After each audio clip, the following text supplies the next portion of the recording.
Hello friends, good morning. Welcome back to our channel do plus और मैं हूं नवनाथ। आज हम इस एनसीईआरटी हिस्ट्री क्लास 6 सीरीज का अगला चैप्टर यानी कि चैप्टर नंबर 7 नए प्रश्न नए विचार यह पढ़ने जा रहे हैं। अगर आपको इस वीडियो से कुछ भी वैल्यू मिलती है तो आप इसे ज़रूर शेयर कीजिए। Thank you. चलो आगे देखते हैं। आगे देखते हैं बुद्ध के बारे में आपको पता ही है। लगभग 2500 वर्ष पूर्व गौतम बुद्ध का जन्म हुआ लुम्बिनी, नेपाल में। वे शाक्य नामक एक छोटे गण से संबंध रखते थे। वे क्षत्रिय थे। बुद्ध बनने से पहले वो क्षत्रिय थे। ये जो समय था वो लोगों के जीवन में तेजी से परिवर्तन हो रहा था। उस समय महाजनपदों के कुछ राजा बहुत शक्तिशाली हो गए थे। हजारों सालों के बाद फिर से नगर भी उभर रहे थे। वाराणसी, सारनाथ, सर्वप्रथम बुद्ध ने यहीं पर ही उपदेश दिया था और यहाँ पर इसी घटना की स्मृति में एक स्तूप का निर्माण किया गया है। ये देखिए सारनाथ का स्तूप है।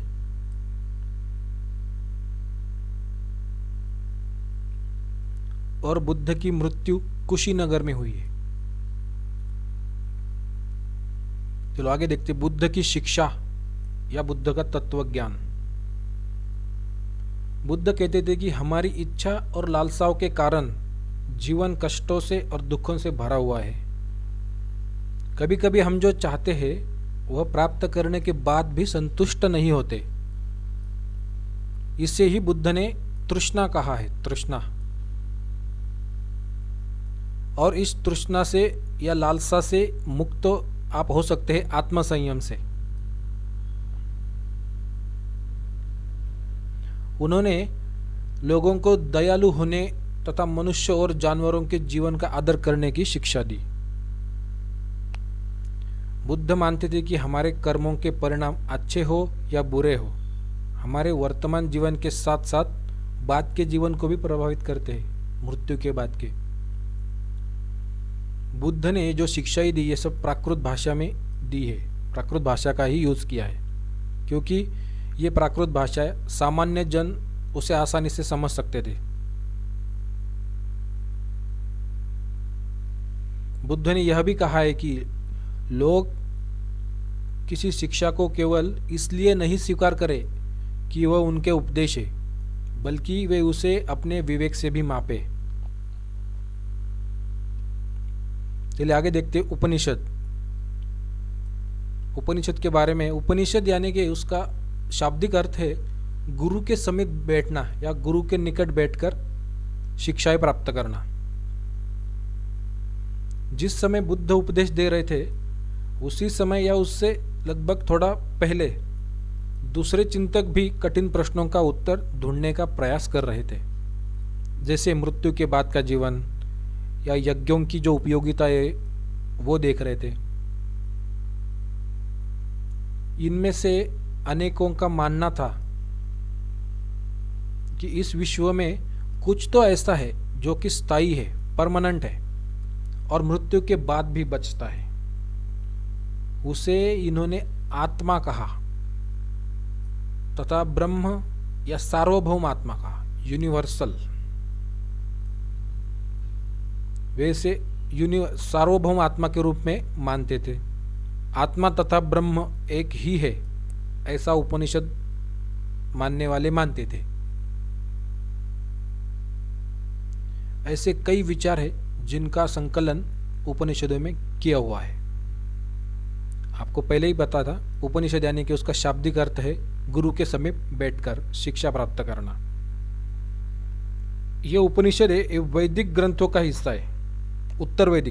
ये उत्तर वैदिक ग्रंथों का हिस्सा है उपनिषद। इन उपनिषदों में जो अध्यापक और विद्यार्थी इनके बीच जो संवाद या बातचीत होती थी इनका संकलन किया गया है इसमें। अब इन चर्चाओं में कौन कौन भाग लेते थे? भाग लेने वाले अधिकांशतः तो पुरुष या ब्राह्मण थे या राजा होते थे। कभी कभी गार्गी जैसी स्त्री विचारक भी थी। गार्गी एक स्त्री विचारक है। चलो आगे देखते। एक टिप है यहाँ पे।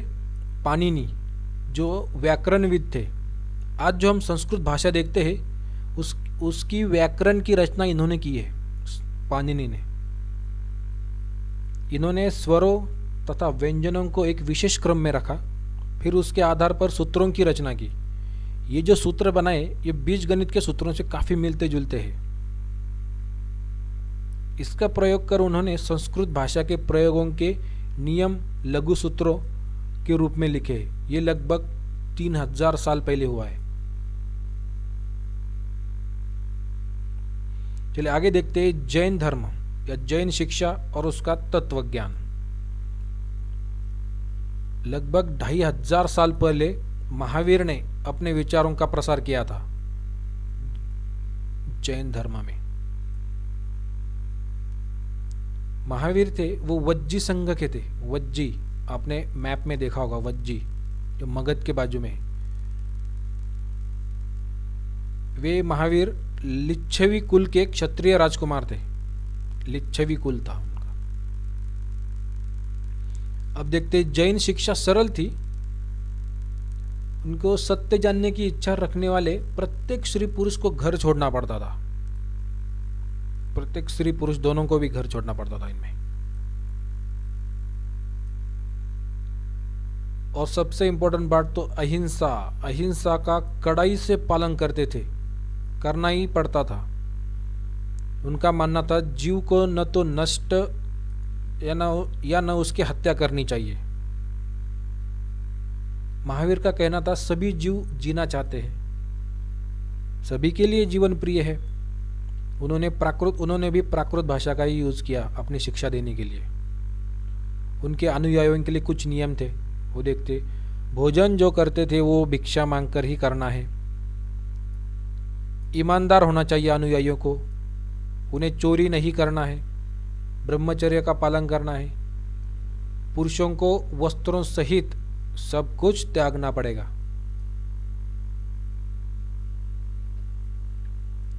जो जिन का उपयोग करते हैं जैन धर्म में उसे विजेता कहते हैं, कॉन्करर। ये जो जैन धर्म है ये मुख्यतः व्यापारियों ने स्वीकार किया, उसका स्वीकार भी किया और समर्थन भी किया। किसान, आप देखते हैं किसानों ने क्या किया जैन धर्म के बारे में। किसान मानते थे कि इस धर्म का पालन अत्यंत कठिन है, क्योंकि फसल की रक्षा के लिए तो कीड़ों मकोड़ों को मारना ही पड़ता है। इसलिए उन्होंने ज़्यादा जैन धर्म को नहीं स्वीकारा। उसका प्रसार देखते हैं। उत्तर भारत के साथ साथ गुजरात, तमिलनाडु, कर्नाटक यहाँ तक फैला था।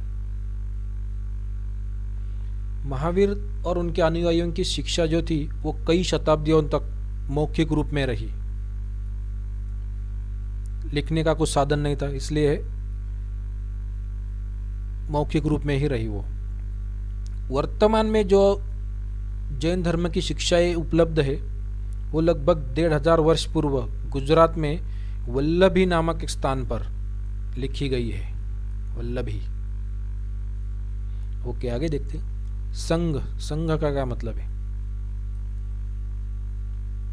जो महावीर और बुद्ध है उनका मानना था सच्चे ज्ञान की प्राप्ति के लिए घर को तो त्यागना ही होगा,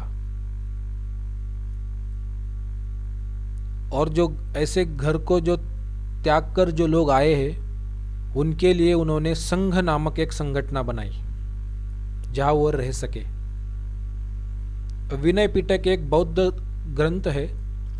इसमें जो संघ में जो रहने वाले बौद्ध भिक्खु है उनके लिए कुछ नियम बनाए हैं, वो इस विनय पिटक ग्रंथ में लिखित है। यहाँ पे संघ में स्त्रियों को और पुरुषों को अलग अलग रहने की व्यवस्था थी। सभी व्यक्ति संघ में प्रवेश ले सकते थे। ये सबसे इम्पोर्टेंट बात है। जो वैदिक धर्म उसमें और इसमें यही एक सबसे बड़ा कारण है, दोनों में भिन्नता है इसमें, कि यहाँ पे संघ में सभी व्यक्ति, चाहे वो पुरुष हो, स्त्री हो, दास हो, इन सभी को संघ में प्रवेश मिल सकता था। हालांकि प्रवेश के लिए कुछ नियम भी थे, जैसे बच्चों को उनके माता पिता से अनुमति लेनी पड़ती थी, दासों को उनके कर्म स्वामियों से लेनी पड़ती थी, कर्जदारों को देनदारों से, और स्त्री को अपने पति से अनुमति लेनी पड़ती थी। संघ में कौन कौन प्रवेश कर सकता था देखते। ब्राह्मण, क्षत्रिय, व्यापारी, इन्हें वैश्य या विश भी कहते थे, मजदूर, नाई, गनीगाय, दास, ये भी थे। आगे देखते, विहार। विहार किसे कहते हैं? अब विहार की व्याख्या देखते हैं। जैन तथा बौद्ध भिक्खु पूरे साल एक स्थान से दूसरे स्थान घूमते रहते थे, घुमक्कड़।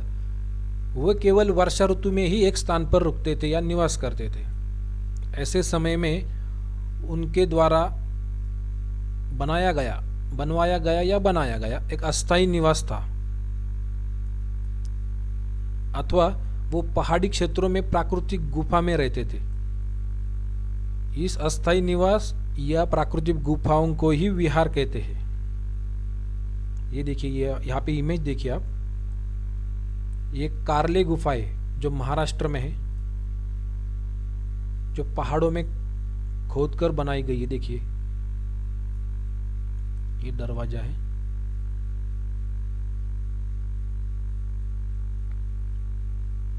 जो आरंभिक के विहार थे उसे लकड़ी से बनाया जाता था। बाद में इनका निर्माण कुछ ईंटों द्वारा हो गया। पश्चिमी भारत जहाँ सह्याद्री पर्वतरांग है, वहाँ पे कुछ विहार पहाड़ियों को खोदकर बनाए गए हैं। अभी आपने इमेज देखा, उसका उदाहरण कार्ले की गुफा है जो महाराष्ट्र में। अब इन गुफाओं का या विहारों का निर्माण कैसे होता था देखते। कोई राजा होगा या धनी व्यापारी होगा या भूस्वामी, इनके द्वारा जो दान में दी गई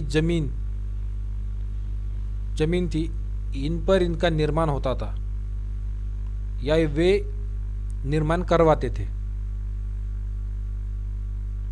और जो स्थानीय व्यक्ति थे लोकल, वे भिक्खु और भिक्खुनियों को भोजन, वस्त्र और दवाइयाँ लाते थे, और उसके बदले ये भिक्खु उन्हें शिक्षा देते थे, ज्ञान देते थे। चलिए आगे देखते। आश्रम व्यवस्था। आश्रम व्यवस्था आपको तो पता है, 4 आश्रम हैं, जैसे ब्रह्मचर्य हुआ, गृहस्थ आश्रम हुआ, वानप्रस्थ, प्रस्थ और संन्यास आश्रम। अब देखते हैं,